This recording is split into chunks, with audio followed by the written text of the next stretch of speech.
अस्सलाम वालेकुम जी। दोस्तों, ये है होंडा की एन वैगन।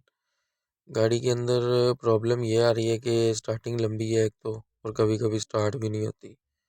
और दूसरा ये है कि 3 नंबर मिसफायर का, सिलेंडर मिसफायर का 3 नंबर का कोड देती है।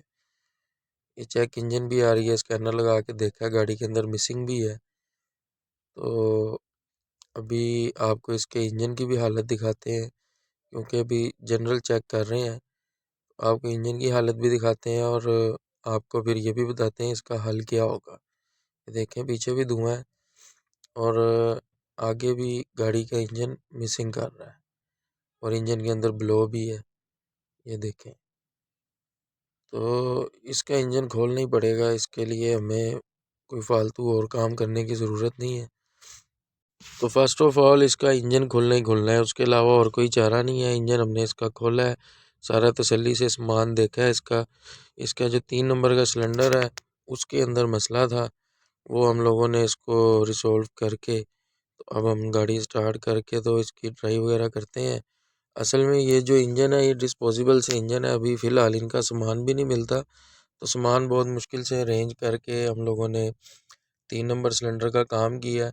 लोग करते क्या है कि वो अपना प्लग कॉइल और इंजेक्टर्स वगैरह चेंज कर करके चेक करते रहते हैं।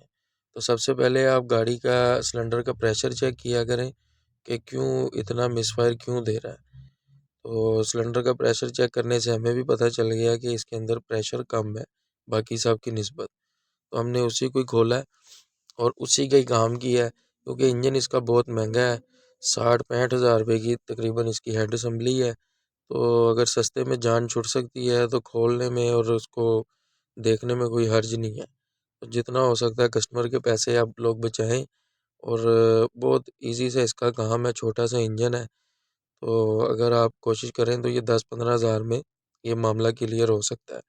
क्योंकि जनरली मैंने लोगों को देखा है, वो एक भी सिलेंडर अगर काम नहीं कर रहा या प्रेशर उसका कम है तो लोग कहते हैं जी इंजन चेंज करवा लें। तो चेंज करना कोई फनकारी नहीं है जनाब। इसको आप खोलें, इसका काम करें, कोई 4 पैसे आपको बचेंगे, कोई कस्टमर को भी बचेंगे। ठीक है जनाब, अल्लाह हाफिज़।